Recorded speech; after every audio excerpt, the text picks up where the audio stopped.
तर ही आहे भीमा नदी. भीमा नदीचं किती पाणी वाढलंय बघा. आणि पाणी असं म्हणजे फुल झालेली आहे नदी सध्या. पाऊस भरपूर आहे इकडं, त्यामुळं नदी एकदम फुल झालेली आहे. एकदम असं एक 8-15 दिवस ना पाऊसच हटला नाही, त्यामुळे नदीची अशी अवस्था झाली. तर पावसाची पण गरज आहे, पाणी नदीला असणं पण गरजेचं आहे. आणि इकडं आहे नदीच्या साईडला पूल. तर नदीच्या साईडला ना इथून इथं म्हणजे गाड्या वगैरे जाण्यासाठी डबल असं हे काढलेलं आहे, पूल आहे नदीचा. आणि याच्या खालून नदी आहे. तर ही भीमा नदी आहे, पुण्यातील भीमा नदी. आणि इकडं पूर्ण असं परिसर ना पूर्ण असं पाणी पूर्ण ही झालेलं आहे, म्हणजे रोड वरून पाणी लगेच खाली उतरते आणि नदी मात्र फुल झालेली इकडं.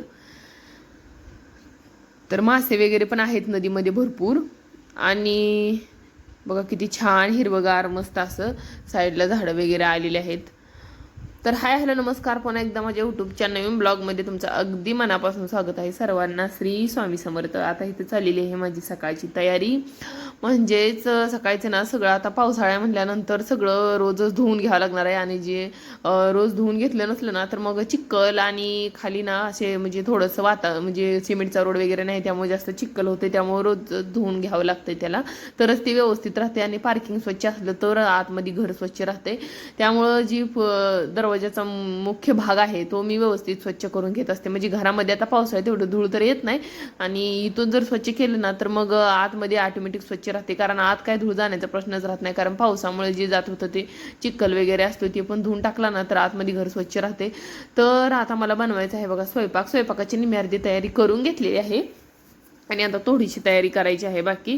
तर आज स्वयंपाकामध्ये बनवायचे आहे बघा फ्लावर असतो ना, फ्लावर आपला ग्रेव्ही फ्लावर, म्हणजे पनीरची ग्रेव्ही कशी असते तशी फ्लावरची ग्रेव्ही भाजी खूप छान लागते. म्हणजे आपण जसं पनीरची भाजी लागते ना एकदम तशीच टेस्ट येते. जर आपण व्यवस्थित केलं ना तर साध्या साध्या भाज्या सुद्धा एकदम छान टेस्ट अशी करू शकतोय. तर फ्लावर आहे ना तो पहिल्यांदा मी असा मधून कट करून घेतलेला आहे, जेवढा मला पाहिजे आहे तेवढा घेतलेला आहे. आणि त्याच्यानंतर असं म्हणजे त्यातलं थोडंसं खराब वगैरे असलेलं वाटलं ते काढून घेतलं. आणि त्याच्यानंतर असे हे केलेले आहेत, थोडे छोटे छोटे फ्लावर केला. त्याच्यानंतर कांदा, टोमॅटो, 2-3 कांदे, 2 टोमॅटो आणि अद्रक लसूण हे सगळं घेतलेलं आहे. आणि थोडं त्याची पेस्ट तयार करून घेतलेली आहे. पेस्ट वगैरे करून झाली. इकडं आता चाललेली आहे माझी फोडणीची तयारी.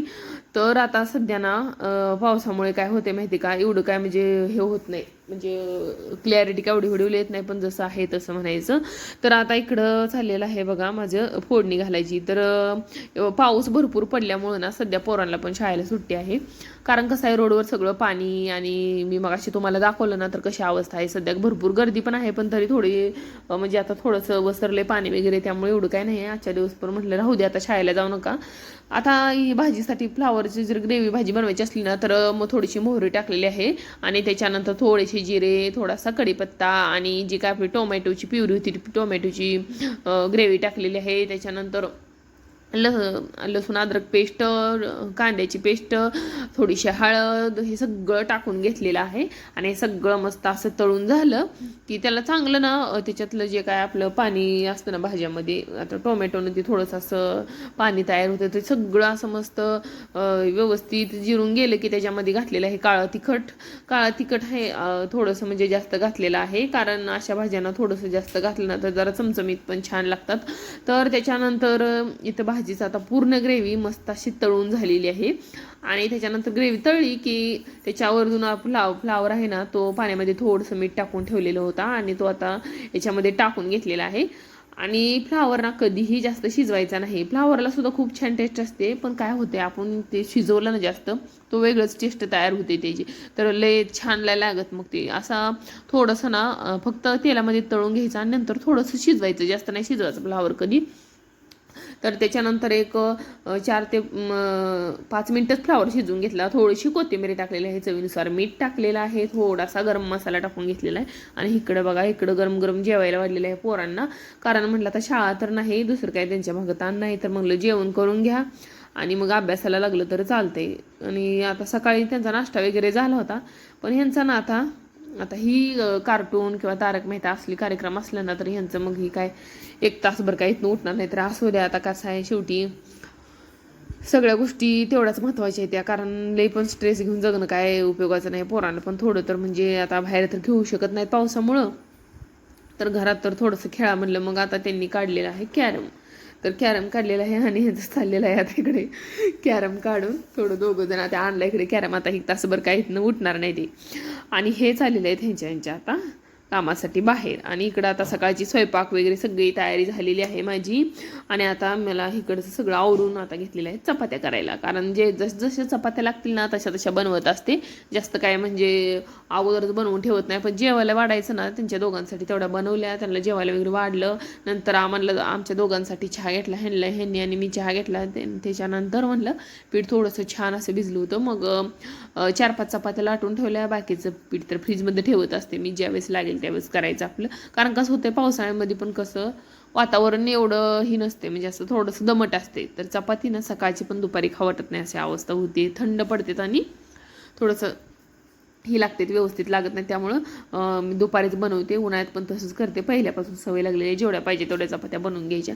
आणि आता त्याच्यानंतर मला करायची आहेत जी काही एक्स्ट्रा घरातली कामं आहेत ना, जी काय आपण 15 दिवसातनं महिन्यातनं करतो, तर ती कामं म्हणजे सगळ्यांनाच करावी लागतात. पण माझं कसं आहे तर सध्या बाहेरून तर खिडक्या ॲटोमॅटिक साफ झालेल्या आहेत. पण आता घरातल्या जी खिडक्या आहेत आतल्या बाजूच्या ती मला आता साफ करायची आहेत. तोपर्यंत ह्यांनी बाहेर गेले तर इकडे ह्यांनी आता कुटाणा करून ठेवलेला आहे. सगळ्यांचा नाश्ता झालता, जेवण झालं तरी पण ह्यांनी आता नाश्त्यासाठी आणलेलं आहे. मग थोडंसं मलाच लेट असतोय आणि ह्यांनी आपण जेवायचं होतं. मग ह्यांना जेवायला वाढून घेतलं आणि मी थोडासा नाश्ता करून घेतला, भजी वगैरे पाव खाऊन घेतला. आणि त्याच्यानंतर म्हणलं आता काही मला जेवायला नको, तर ही बाकीची उरलेली थोडंसं पोट हलका असलं आपण नाश्ता झाला की आपण ही सगळी कामं सगळी व्यवस्थित करू शकतो.